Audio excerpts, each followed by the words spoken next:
Для чего и как руководящая элита всего мира использует спорт и спортивные мероприятия? Оригинально спорт всегда использовался с целью накачивания класса рабов сфабрикованными, ненастоящими эмоциями, потому что рабы сами по себе не имеют ни малейшего шанса испытать эмоции победы в своих жизнях.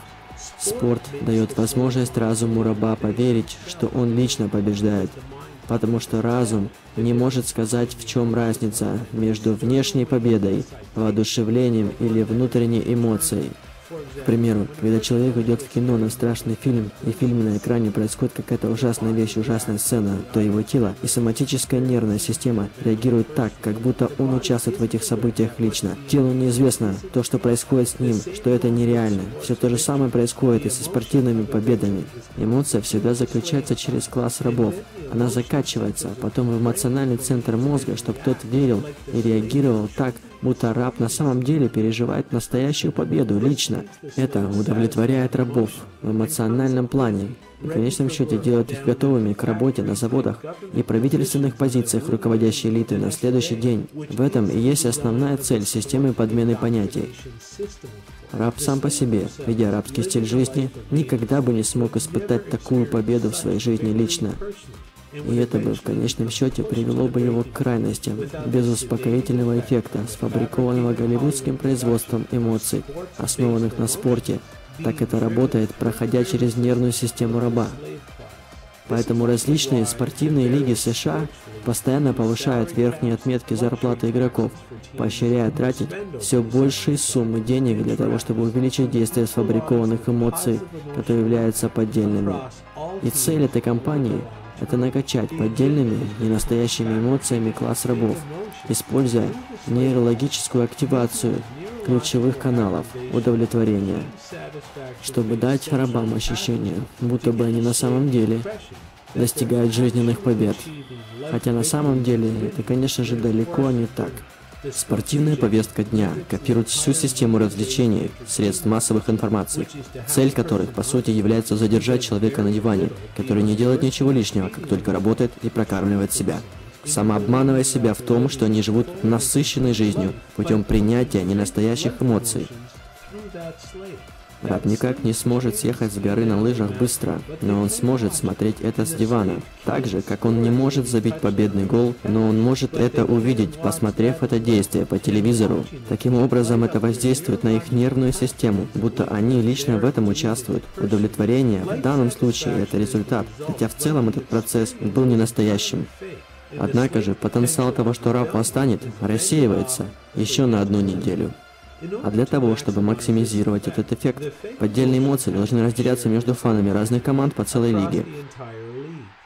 И если только одна команда будет побеждать снова и снова, вся сущность усыпления класса будет под угрозой, даже несмотря на то, что каждая игра будет всегда давать одного победителя и одного проигравшего. И в конце каждой игры одна группа рабов будет чувствовать себя подавленно и, по сути, не будет иметь в себе поддельных эмоций победы.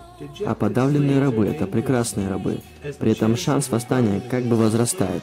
И для этого вводится система разделения сильных дивизионов и более слабых. Сильные команды получают более слабых соперников, а из низших дивизионов игроки постоянно мигрируют из одной команды в другую, а слабые команды из высших дивизионов идут в более слабые, где они чувствуют себя хорошо. Также для этого существует множество других турниров, которые дают возможность командам принять участие и принести долгожданное облегчение фанатам. Кубки постоянно географически меняют свое положение, и разные команды постоянно выигрывают хотя бы в каких-то турнирах. Еще одним преимуществом организованного спорта является контроль. В психологии самая страшная ситуация, с которой может столкнуться человек, это смерть. По сути, это и есть недостаток контроля, автономии над своей жизнью. Некоторые данные показывают, что человек больше боится публичных выступлений, нежели своей смерти. Это потому, что во время публичного выступления у человека остается даже менее контроля, чем когда он даже умер. Огромное количество стресса может принести недостаток контроля для человека. Класс рабов, если посмотреть со стороны, имеет очень мало контроля над своими жизнями. И это, конечно же, может создавать огромное количество стресса внутри раба. Этот стресс вырастет до опасных размеров в любом человеке. Чувство отсутствия, что человеку не хватает контроля, это внутренний механизм защиты, созданный для того, чтобы показать человеку, что необходимы перемены. Традиционно, рабы, пребывающие в стрессе, будучи ведомы своей внутренней биологией, будут неудобны для рабовладельцев. Однако стресс, вызываемый в классе рабов, может быть полностью использован против элиты. Поэтому работают нужные целые механизмы контроля этого стресса, чтобы предоставить иллюзию контроля, вмонтируемую в нервную систему раба. Поэтому, как было сказано в первой части этого обсуждения, если настоящая победа будет отсутствовать в жизни рабов, то можно подделать победы в нервную систему, чтобы заставить поверить в иллюзию, основанную на победе. И этот пример контроля точно такой же. Если реальный контроль будет отсутствовать в жизни раба, нужно закачивать поддельный контроль, чтобы установить в раба иллюзию удовольствия от наличия контроля. Поддельный контроль, созданный, чтобы усыпить раба, это их выбор, какую команду они поддерживают. Это же состояние разума также является точной копией системы создания иллюзии выбора в политике, когда люди идут голосовать, но сейчас мы говорим о спорте. Также иллюзия выбора дается людям в отношении алкоголя, питания, лекарств, а также работы. Вся суть в том, чтобы создать иллюзию выбора для работы, но при этом элита всегда контролирует все результаты. Не имеет никакого значения, пьешь ли ты Будвайзер или Миллер, Джек Дэниелс или Джон Бин, ешь пиццу или картошку фри, поддерживаешь Ред Сокс или Янкис, пьешь ли Пито или Крестели, работаешь ли ты в армии или же в налоговой полиции, результат абсолютно всегда одинаковый. Во всех случаях чеки с зарплатой контролируют одни и те же люди. Элита имеет полный контроль над жизнями класса рабов, в то время как рабы думают, что они ведут свою жизнь самостоятельно, со свободным выбором. Это великолепная, зловещая идея. И интересная деталь о поддельном выборе команд состоит в том, что она мгновенно предоставляет иллюзию контроля и власти в жизни индивидуума. И, конечно же, это очень важно, когда вы руководите рабами, не имеющими выбора и власти. Нужно заставить их думать, что они имеют контроль и власть, даже когда это не так.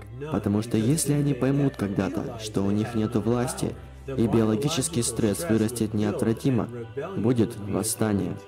Это также является причиной, почему шоу перед играми, например, концерты или же другие состоятельные бои, часто настраивают толпу и телезрителей на радужный отдых, используя любимых игроков и звезд для этого. Несмотря даже на тот факт, что все веселье создается в режиме реального времени не более чем световым экраном, в то время как рабы сидят на диванах и не делают ничего стоящего со своими жизнями. Эти рабы теоретически не могут быть более эмоционально насыщенными, поскольку такое не предусматривает система. Поддельные эмоции — это как сыр, который манит мышку, прежде чем металлическая пружинка сломает ей спину. Вне зависимости от того, какую команду вы выберете, вы все еще делаете ту же самую вещь, что и фаны их команд, которые выбирают другую команду. Но при этом вы удовлетворяете эмоциональные центры нервной системы, давая ей понять, что вы действительно живете своей жизнью как свободный гражданин. На самом деле это не так.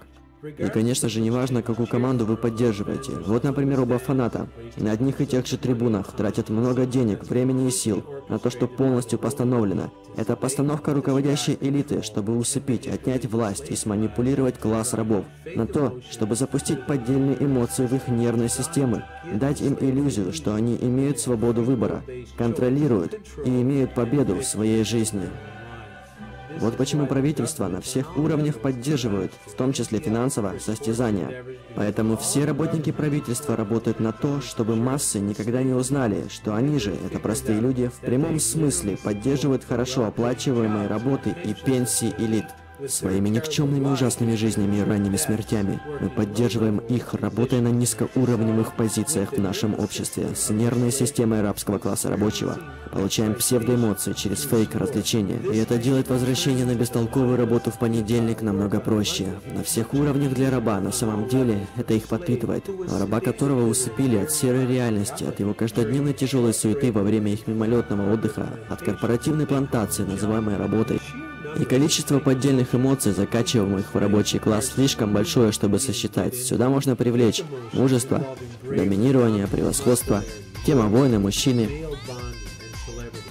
Все знаменитости закачаны в разум раба, не давая возможности оторваться от ящика, кроме как сходить в туалет или же набить пузо успокоительными химическими продуктами, которые элита с радостью доставит в ближайший район, чтобы увеличить для нее нужный эффект иллюзии.